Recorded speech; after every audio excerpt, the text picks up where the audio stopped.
Hello, ladies and gentlemen, and everything in between. Welcome back to GEEXX Reads. Today I'm going to talk about White Knight by Jim Butcher, the most recent novel in Dresden Files, an image of which you will see here. Spoilers ahead, and as usual, when there's something specific I want to talk about, I will be more spoilery than usual. At the end of the previous book, Molly Carpenter, the oldest daughter of Michael and Charity Carpenter, was found guilty of practicing black magic, even though she wasn't aware of breaking the rules of the White Council at the time.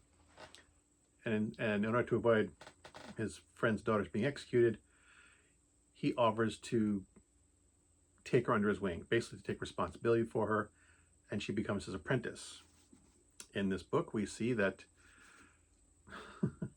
while she is learning, Molly is still a teenager, almost an adult, but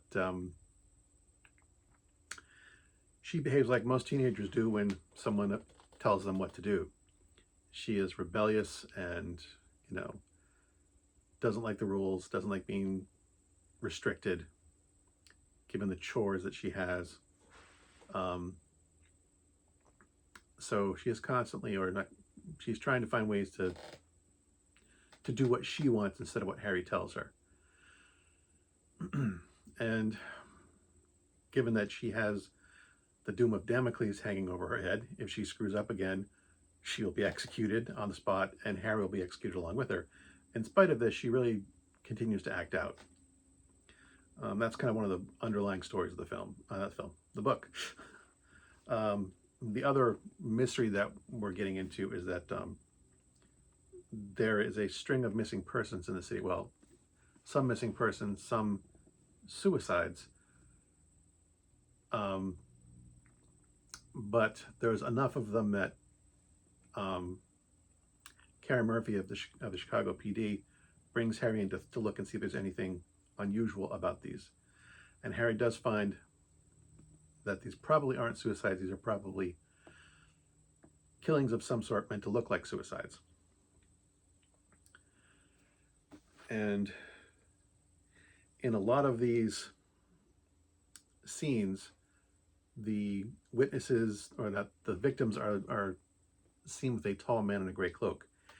Harry, as a warden, has a gray cloak. So some people are suspicious of him. It also turns out that all the people who have died are members of the magical community. They're not powerful like Harry Dresden is. They're basically strong enough to have a little bit of magical talent, but not enough to make them noticeable to the White Council and the wizards in general. They're like, the weaker members of the magical community. And someone has been picking them off and making it look like suicides. That is the general thrust of the story. And here's where I'm going to get a bit more spoilery in more detail.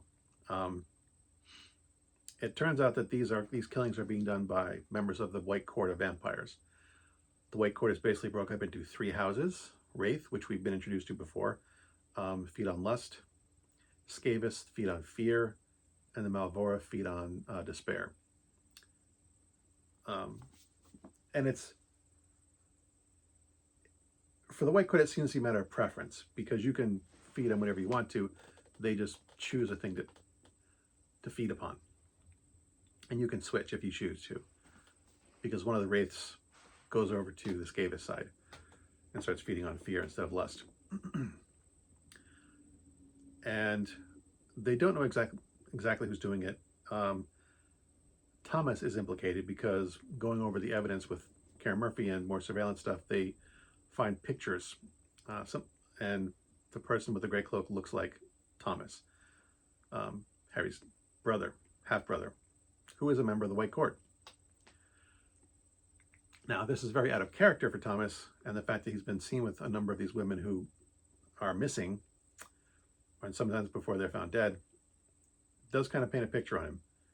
Harry doesn't want to admit this, but, he does go looking for Thomas, who proves difficult to find. They do eventually figure out what's going on, but it takes them a while. A lot of back and forth, a lot of talking to they find a group of women who are kind of like a little wizard's coven, little witches coven. Some of them have gone missing. They don't trust Harry because of they've been seeing the presence of a guy with a white cloak. They suspect Harry of being the serial killer. Harry does kind of eventually prove himself to them. They've hired Dresden's ex-girlfriend, Elaine Mallory, to help protect them and find out what's going on. So a lot of back and forth there. One of the women of this little club is Helen Beckett, whom we met back in the very, very first Dresden Files book. She is out on parole. She's joined this little magical coven. She is still fundamentally a damaged woman, which we found out was because of the death of her daughter. She's basically become the death of her daughter has basically broken her and left her a functioning psychopath. She is also now working for Gentleman Johnny Marcone, the head of the organized crime in all of Chicago in this series. The most powerful crime boss and basically in charge of all the organized crime in Chicago. So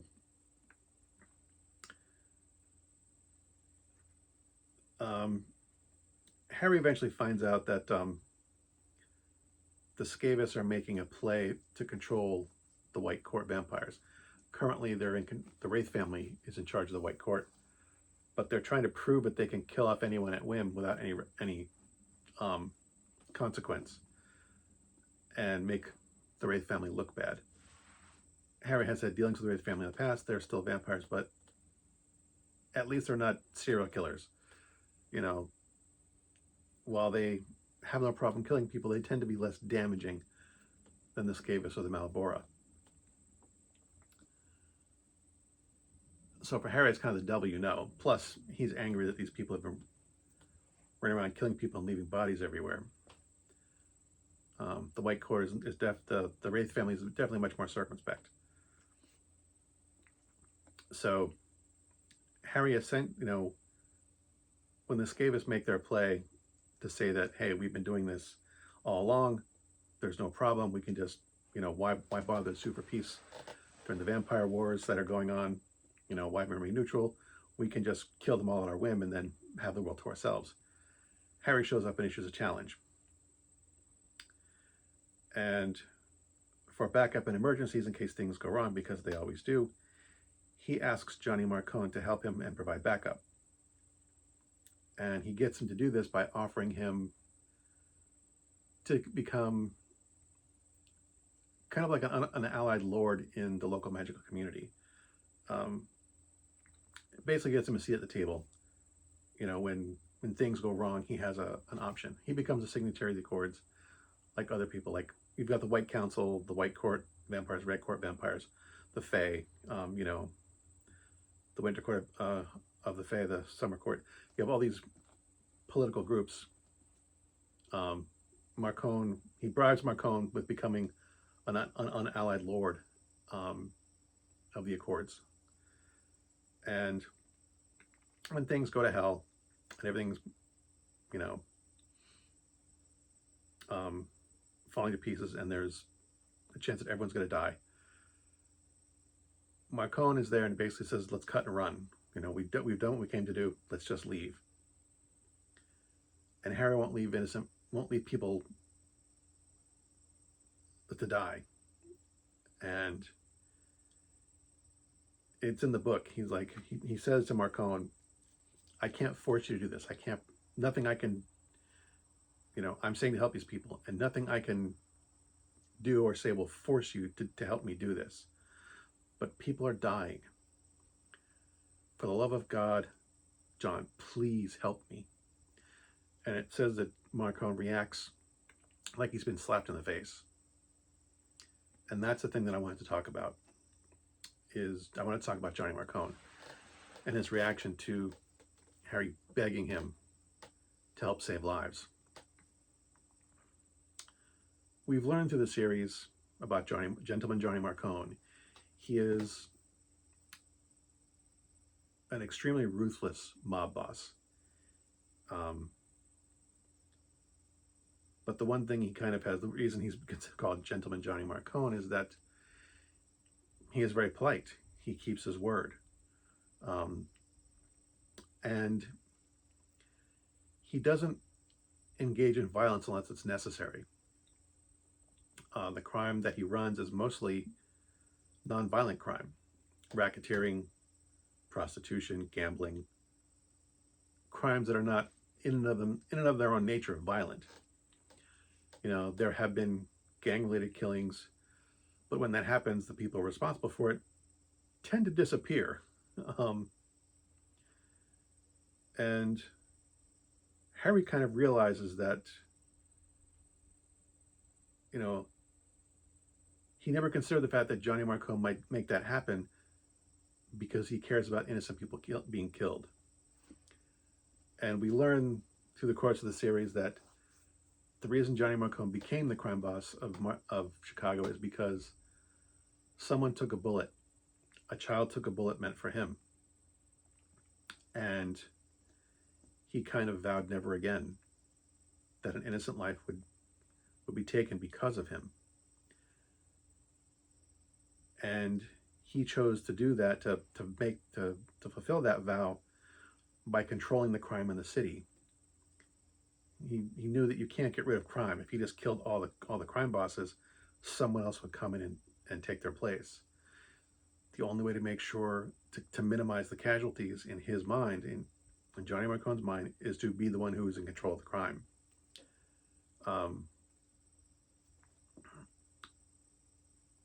And it occurred to me, it didn't occur to Harry. I'm not even sure it occurs to the author of the book, but it might to Jim Butcher. But his reaction to being slapped, begging to help save lives. One, no one has ever asked Johnny Marcone to do that. He's been a criminal his entire adult life. You know, the flashbacks we've seen of him as a young man, he's a criminal as a young man. And people might beg him for help. People might beg him for their own lives, but they usually do it for their own benefit. No one has asked him for help for an altruistic reason, probably in his entire life. And what occurs to me is that while Johnny Marcone may be a ruthless criminal, in his heart he doesn't really want to be. He is a good man who has chosen to be bad because he thinks it's necessary. He lives in a world where any sign of weakness will get you killed, where the wrong act of mercy will get you killed. So he wrested control of the city of Chicago from the criminal underworld in order to make it safer. And he continues to live a life of ruthless efficiency, both to keep himself safe and to keep the city of Chicago safe. But that is the thing that struck me about this book, is that we get some reveals about Johnny Marcone's character. I mean, as the stories progress, Karen Murphy's character has evolved. Harry's evolving. He's learning things about himself by trying to teach his apprentice. Molly's character's evolving. The characters that we see a lot of in this book, yes, we're learning more and more of the character, and they have story arcs of their own. But Johnny Marcone's reveal, I found really interesting and compelling. That Jim Butcher would choose to write one of the primary villains of the series as someone who's a villain by choice, but also by necessity. He's a villain because he doesn't want innocent people to get hurt. And that's an interesting choice for anyone, especially for a character that we initially perceive as villainous. He is still a villain. He still does violent criminal things. I'm not sure this reveal redeems him or not. It does for me, because of my understanding now that I believe he is a good man trapped by his own decisions and circumstance and guilt. But he is, you know, a man of iron will and focus and skill and determination. And by hell and high water, he is a man of honor and principle. Forced to be a criminal by fate and circumstance, and by choice, I guess, as well. But that's kind of what I wanted to talk about. I wanted to talk about Johnny Marcone and that specific scene and my feelings about that scene and about the character. The only other thing I really want to talk about is not the story in general, but Jim Butcher's something I've noticed about Jim Butcher's style of writing as I was reading this book. I don't know how many older people there are in who watch this, but when I was a kid and you would watch TV shows, there were commercials, advertisements, but they came at set times. So when people directed an episode of a television show, they would usually write certain story beats around the fact that there were going to be commercials. So they would try and leave, like right before a commercial, there would be like a dramatic moment, a big reveal, a plot reveal, the start of an action sequence, the reveal of the villain, the reveal of a clue. Something would happen that would kind of entice people to come back after the commercial break. You know, each beat before a commercial was almost like a mini cliffhanger. It's like, hey, you don't want to miss what's coming next. You know, something exciting's going to happen next after the commercial break. So make sure you keep watching. You know, TV shows were written around those anticipated stopping points. Novels generally don't work that way. You generally tend to end a chapter at the end of a scene, at a scene change, something along those lines. And Jim Butcher doesn't do that. He does it like it's a TV show. His chapters end on a dramatic beat so that you want to flip to the next chapter. It's like, oh, he just figured out a clue about what's going on. Well, I want to find out what's going on, so I'm going to read the next chapter. Or, oh, we just see this new villain. Oh, the villain's appeared at the end, at the end of the chapter. Hit the ends of his chapters, not all of them, but enough of them that and I've read these books, all these books, except for the last couple, multiple times, and I'm just noticing it now that that's how he writes his chapters. Multiple chapters in this book are little miniature cliffhangers that make you want to read the next chapter. And it's probably one of the reasons I burned through these books so quickly, even though as thick as they are. I gotta keep reading because I gotta figure out what's happening next, even though I've read the books before and I kind of know what's happening next. That is, I think, an interesting writing style of his that I had never noticed before. After, what is this? 1, 2, 3, 4, 5, 6, 7, 8. This is the 9th book in the series. And I've probably read this book at least 3 times by now. Probably a couple more than that, and I'm just figuring it out now. As always, thanks for watching. As always, my stuff is crap. And until next time, good hunting.